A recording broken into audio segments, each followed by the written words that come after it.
The most important thing is to attract great people.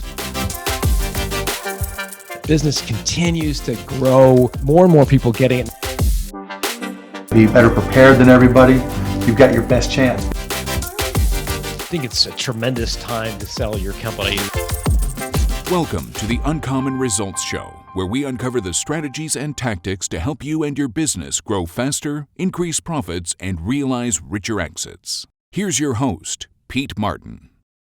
The show is called Uncommon Results. We really try to focus on extraordinary situations of businesses that either had incredible growth or big exits for any entrepreneur and business owner. And so we try to distill those down into really valuable lessons for all of us that run companies to improve our own outcomes.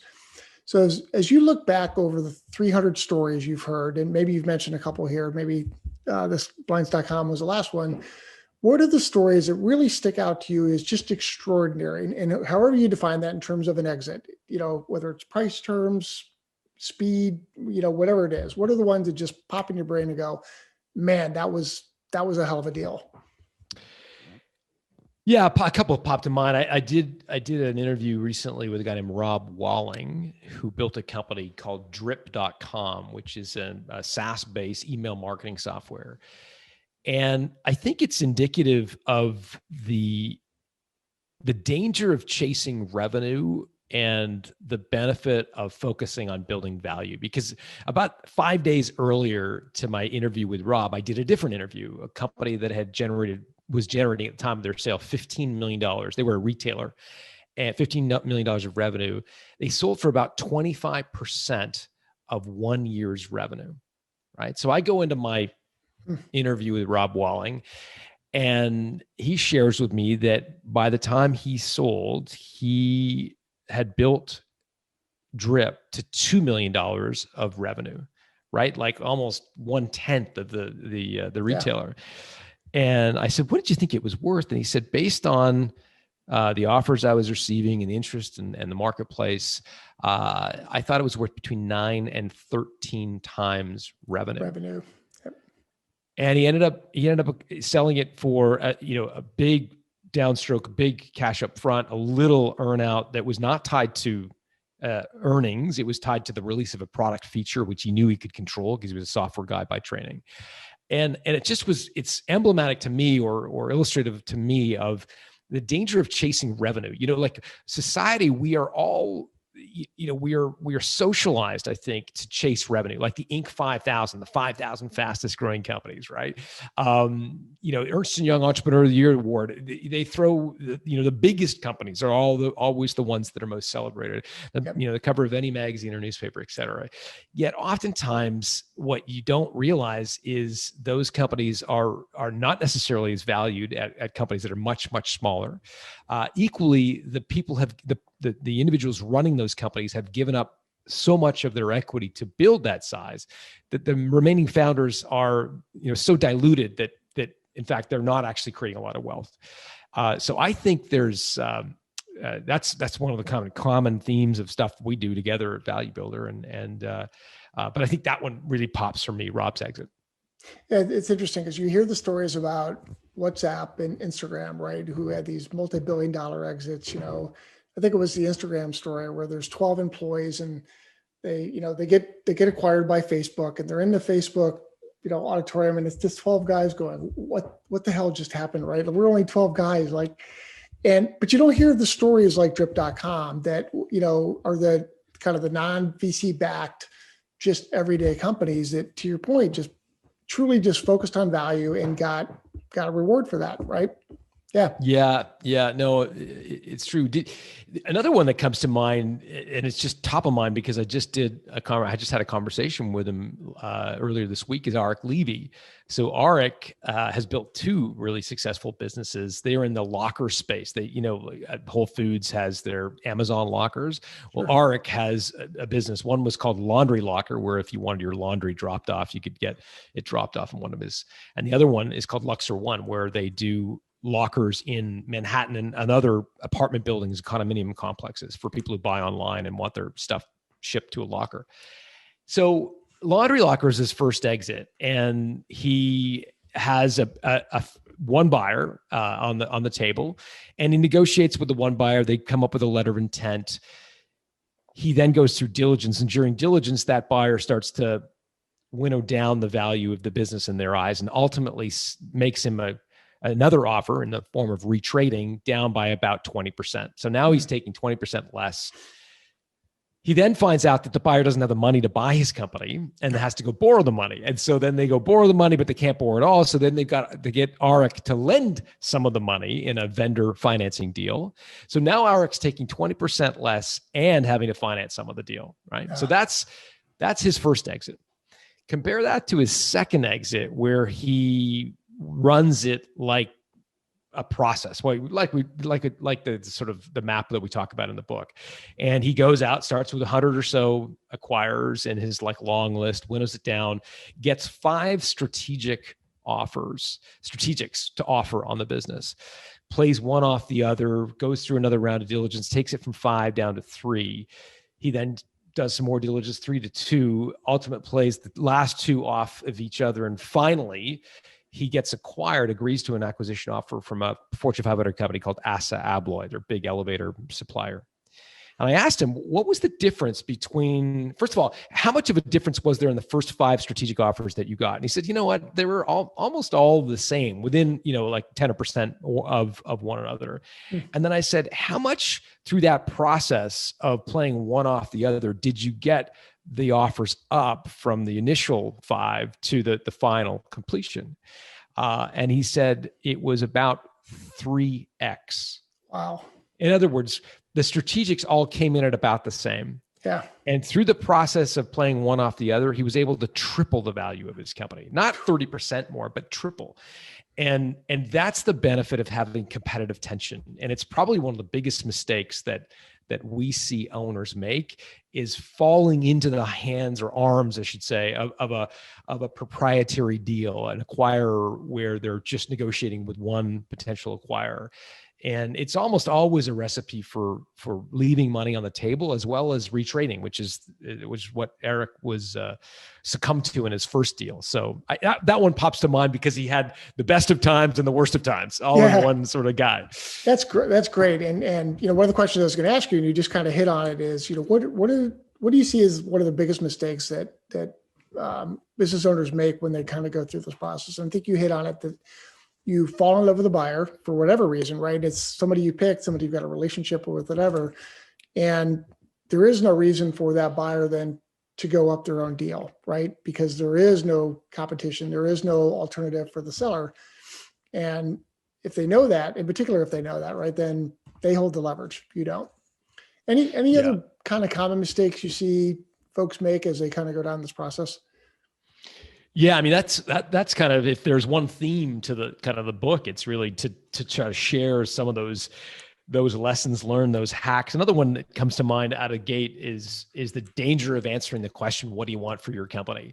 I think that question gets folks into trouble from time to time, because on one hand, if you say the price, it can be very difficult to go beyond that, right? The savvy acquirer will say, okay, I know that's you say it's your bottom line, but that's now your top line, and you're never going to get any more than that. Exactly. Equally, if you say something so outlandish, and I know, Pete, in your case, you threw out a big number and it didn't undermine you in your exit, but occasionally, if you throw out too big a number, some acquirers will think, oh man, this guy's totally out to lunch. I can't deal with him. So it can be dangerous, especially if you don't have in your case, you had a great relationship with your acquirer. So in a lot of cases, if you don't enjoy the same degree of relationship, they can walk before you even get a chance to sort of romance them into why. I'm reminded of a story from a guy named Chris Jones that I wrote about. He started a company called Pepper Jam, which was like an affiliate marketing software. And Jones was called by a guy named Michael Rubin. So Rubin sold GSI to PayPal, big $1 billion deal, like massive deal. And so Rubin calls up Jones and says, hey, I want you to come down and chat with me about your company. And Jones thinks, oh, this is pretty cool. Michael Rubin's a bit of a luminary in the tech space. So he walks into Rubin's office. And instead of being alone, Rubin is flanked by his chief financial officer and his legal counsel. And without even exchanging hello, Rubin's first line to Jones is, okay, what do you want for Pepper Jam?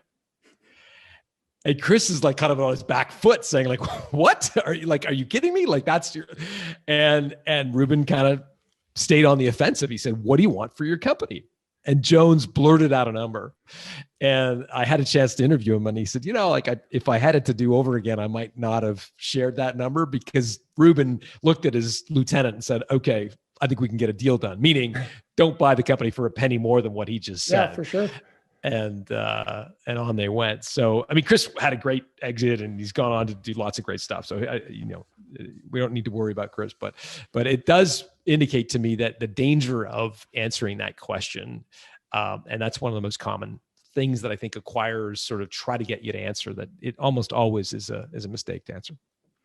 So in the book, and this is where I have, my experience has something a little bit different, but you talk about, first of all, knowing your number in advance, right? So you don't get into that situation. You have a lot of really sound advice about, if you're asked that question, here's some responses, here's some ways for you to respond, literally giving business owners the words to say to respond to it, right? Which is fantastic. And if it's the first time you go through this process, that's a natural exchange that happens. But one of the things you mentioned is to have a number and in the LOI, pick a number. My personal experience was, and other folks that I've talked to, was that if you've got this growth and profit trajectory and it's going to be there, either because of recurring revenues or contracts or whatever, and the sales process is going to take a while, 6 to 9 months, right? Why not peg the valuation to a multiple of something, whether it's EBITDA or revenue, preferably revenue, right? Because it's a cleaner thing to measure than EBITDA sometimes. Why not just peg it to a multiple of one of those as opposed to a number? It's particularly if the process is going to take a while. So that number is going to go up. Yeah. So the letter of intent that you're describing is for folks who've never gone through the process, it's kind of like an engagement ring. It's it's where you agree to basic terms with the acquirer, and you also agree generally in a letter of intent to a no shop clause, which basically means that you're not going to continue to negotiate with anybody else. You are going to negotiate exclusively with that one acquirer. And in that scenario, I think it makes sense to fight for a specific number as opposed to a multiple range, because a multiple range gives the acquirer lots of wiggle room. It allows them at times to interpret the document. Oh, well, we didn't have a normalized earnings, or we weren't sure that was going to happen, or we didn't know the Canadian dollar, the US dollar is going to do. Like there could be thousands of different sort of, areas of interpretation. And when you are weighing one offer against another at an LOI stage, like Arik Levy was doing, it kind of guarantees you, I wouldn't say guarantees is a too strong word, but it assures that the offer, you are comparing effectively apples to apples. Yeah. In a situation where you're negotiating with one buyer, trust is there's a deep level of trust, and you can agree the definition. Certainly something like revenue, which is much less subjective, it's very objective. Yep. I think it may make sense in some cases to have a multiple in a letter of intent. But part of running a structured process where you're getting multiple bidders to the table simultaneously and trying to play one off the other is you're trying to use time to your advantage. And right. You're trying to force people to first triangulate around a number and then commit to a 60-day diligence window. And part of forcing that structured process is keeping diligence on track. And so with 60 days, your business is probably unlikely to move that much up or down.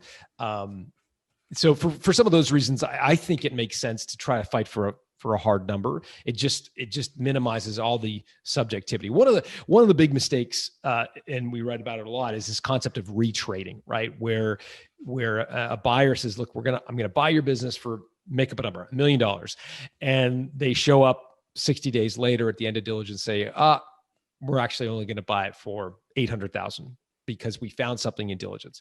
There's illegitimate retrading and legitimate retrading. Illegitimate is when they're using your emotional commitment to a sale against you. Effectively, they're dropping the price because they can. Legitimate retrading is when you miss your numbers during the process. And again, I think if knowing that retrading happens, I think you want to do everything you possibly can to avoid it. Barry Hinckley, who's I wrote about, he's got something famous called the no retrading handshake. And I said, okay, I'll bite. What is the no retrading handshake? When I talked to him, and he said, you know what, when you're negotiating with a buyer, you get up when all the terms are agreed to, the price, the earn out, blah, blah, blah. You get up from your chair, you walk around to the most senior person from the other side of the negotiating table, from the acquiring company. And you say, I will do this deal on one condition. Acquirer says, okay, what's the condition? And you say, no retrading. And that's the no retrading handshake. And what you're doing in using it is you're telegraphing to the other side that you are a sophisticated seller, that you know that retrading happens, and that you know that they may try to use your emotional commitment to the sale to lower the price. And that inoculates yourself to a large extent from retrading. Yeah. And so that's just a tactic. So it's a long-winded way of answering. I think using a range can work, but if you're trying to create this competitive tension leading to a very short diligence window, I think locking in a price may also be something to consider. Yeah, that's fair. Even particularly if you're doing a competitive deal. If you're just working with one buyer and that's all, and that is a strategic, and at the end, maybe there's some flexibility to do that, but you do want to be able to compare apples for apples from a deal structure perspective. Yeah, I'd also draw the distinction. We do this also in the book, the difference between an IOI and an LOI. IOI being indication of interest, which is very commonly used a multiple of, like a range of multiples, right? Yep. And an IOI is almost a precursor to an LOI. It's a shot over the bow, right? It's like hey, we're kind of interested in your company. This is the kind of range we're thinking. Whereas an LOI is a much more formal legal document. Right. Yep. Exactly. And it gets written into the purchase agreement, right? And all the terms that are there. So yeah.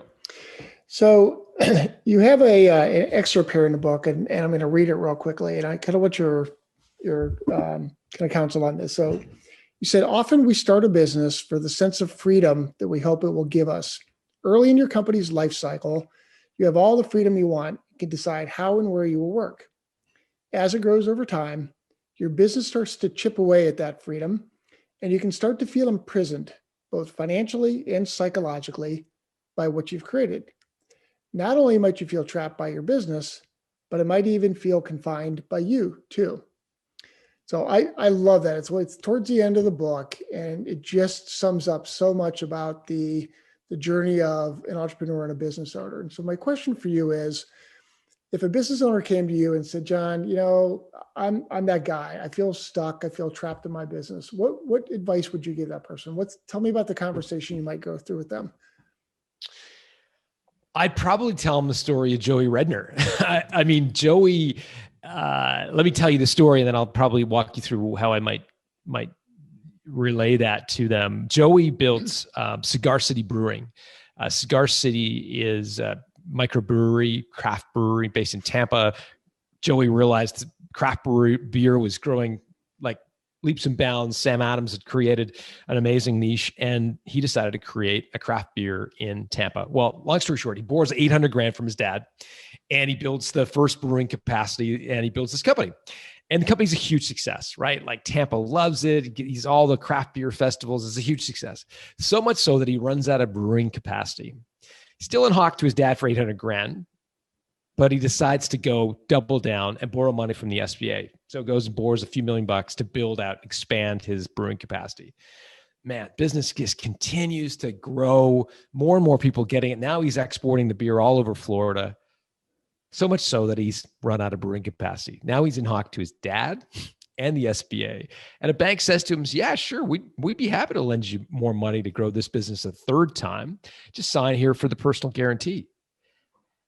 And Redner explained it to me. And he said, you know what? I felt like the poker player, the gambling addict at the table in Vegas with all his chips on the table, having just won a round and out by the skin of my teeth, and now being asked to put all the chips back in and double down.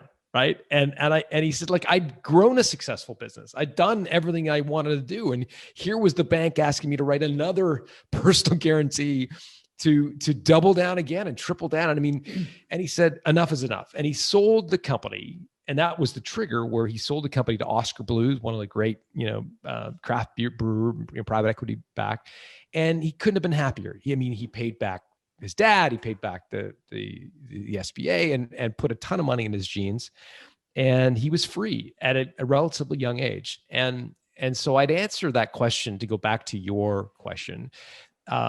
There's nothing wrong with letting someone else take a turn at your business. And for most of us as entrepreneurs, we thrive. And I think I'm speaking to the choir here in your case, just given how many businesses you started, we thrive on the new thing, right? The exciting, the challenge, the problems that need, solutions. But when a business reaches a certain threshold, the premium for those attributes starts to diminish, and it's replaced by people who are good at process and people who are good at rigor and consistency and the ability to do the same thing day in, day out with very high levels of consistency. And for most entrepreneurs, that's boring. And so I just think there's nothing, there's nothing wrong with building to a certain threshold, whether that's $1 million in sales, 5 million in sales, it doesn't matter what the number is, and saying, okay, I've done my term, I'm going to move on. And if you feel trapped, I see this all the time. I see people get comfortable in their business where they're satisfied with their business, but they're not necessarily happy with it anymore. Yeah. I can think of a couple of examples in my personal life among my friend group of guys and gals who are in their 50s who have built businesses that at one point grew quite quickly and are now kind of plateauing. They're just throwing off a lot of cash, and the owner has become comfortable with that cash. But I'm not sure if I asked them after a couple glasses of wine in a quiet corner if they still enjoyed the business quite as much. And so I think, man, in those circumstances, especially to take our conversation full circle in the environment we're in now, with interest rates being so low, I don't know if I wouldn't say, look, you never know what's around the corner. It may be the right time to get out. So I think there's always a danger when you get too comfortable and the business is running and you're not fully engaged anymore, right? When typically speaking, when you're fully engaged in anything and that with that focus, right, you get better results. And I've seen the same thing with my friend groups. Entrepreneurs will get comfortable with the business. They'll start to pull back. And, Dan Sullivan, a lot of coaches will say, just run your business one day a week. But I think there's a danger there that the business will start to do this and you won't see it, right? Because it just happens gradually.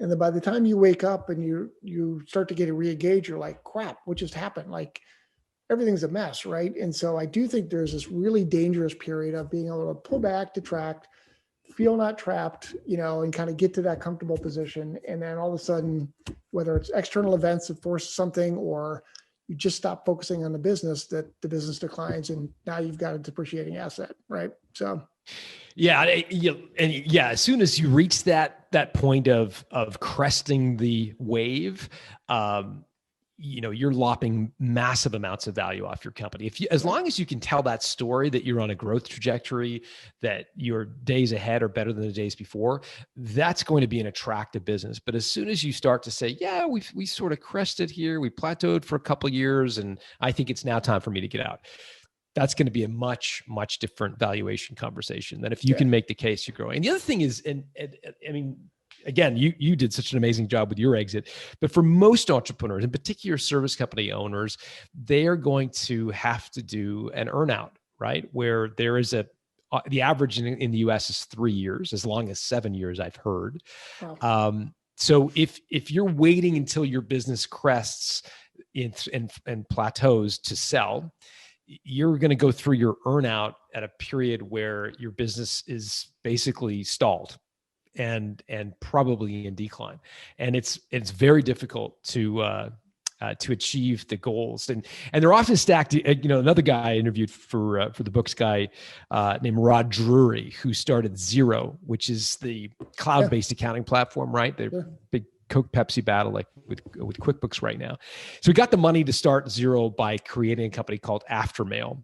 And after Mail sold, the headline number in Rod's hometown of Wellington, New Zealand was $35 million. So huge exit. The guy, he was young at the time. So, I mean, it's just like a spectacular exit. What that headline number did not reveal, however, was that the downstroke, in other words, the cash payment up front, was $15 million with an extra 20 in an earnout. Earnout being, a tranche of cash that you'll get if you achieve certain goals in the future. Well, jury, what does the young guy do when he gets $15 million? He enjoys himself and takes his foot off the gas, and he kind of pulls up after a little bit of reflection time and starts to go to work trying to hit his earnout. But by that time, it was very difficult, because the way earnouts are usually structured is there are gates you've got to hit along the way to release budget. And he missed his first gate. And like he's a downhill ski racer. You missed your first gate. There's no way you're going to catch up, right? It's done. And so he missed his first gate and left kind of 9 months later. Now, I mean, he went on to have tremendous success with Xero. So it's not like he's sort of like wallowing in his beer, but it's just an indication that with an earnout, first of all, it's always at risk.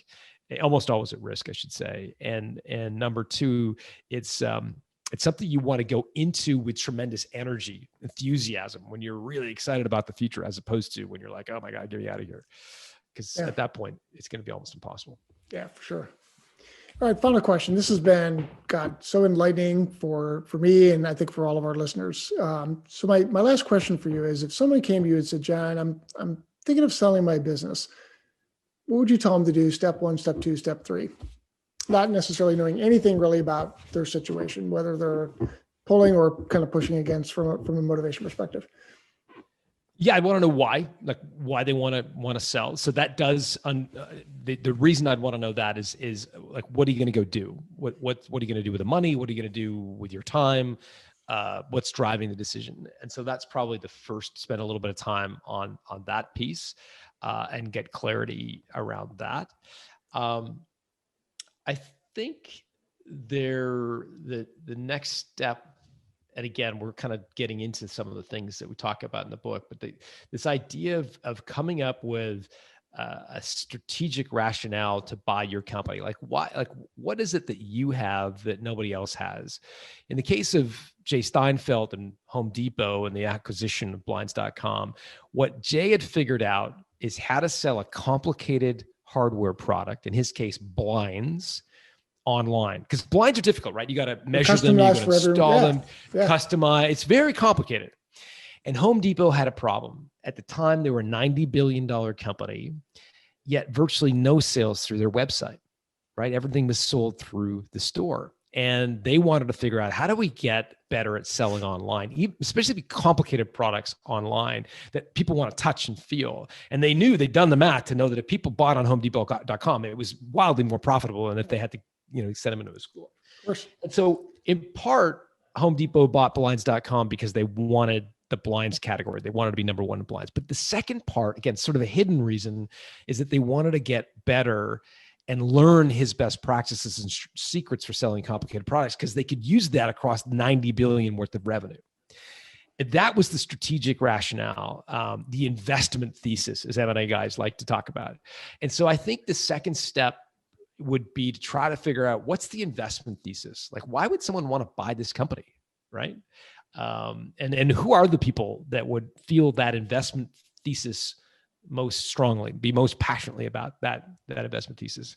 Another example from the book, Stephanie Breedlove built a payroll company, $9 million in revenue, 10,000 customers. They do payroll for parents who had a nanny to pay. So roll back 20 years when you had young kids, you and your spouse working, need a nanny. Gosh, it's hard to pay them, right? If you don't want to pay them cash, it's really hard. So you hire Breedlove's company and they do payroll for nannies. Well, Care.com was created to help you find a nanny, right? Yep. Plug in your zip code and it'll give you the 5-star. So Breedlove goes to Care and says, you've got 7 million subscribers and I've got just 10,000 customers. If 1% of the 7 million subscribers of Care.com bought my payroll service, that would be a company 7 times the size of my business. Long story short, Care.com acquired Breedlove's $9 million business for $54 million. That's a hell of a valuation. It's a health That's evaluation. somebody who got the narrative right. Yeah, it's the narrative, it's the story, it's the art, and it's the investment thesis, right? So I think the second step is like, what's the thesis here? Like, why would someone want to buy your company? And then I think the third is probably coming up with a list, right? Really being thoughtful about who are the most natural acquirers for your company, both strategics, Home Depot, Care.com, in the case of the two examples I just shared, but also private equity groups, because even though you may not want to sell to a private equity group, they can be a tremendous offer that you can use to play off the other folks at the table. Yeah, awesome. The book is called The Art of Selling Your Business, Winning Strategies and Secret Hacks for Exiting at the Top. John, what's the best place to get the book, would you say? I mean, anywhere you buy books, Amazon is probably these days, deep in the throes of a pandemic, the one everybody's most familiar with. So probably Amazon is best. Awesome. Well, thank you so much for the time. I appreciate it. This has just been incredibly educational, informative, and fun. And I wish you the best with Value Builders. And let's keep helping out as many people as we possibly can. Thanks, Pete. Appreciate it. Thanks, John. Have a good one.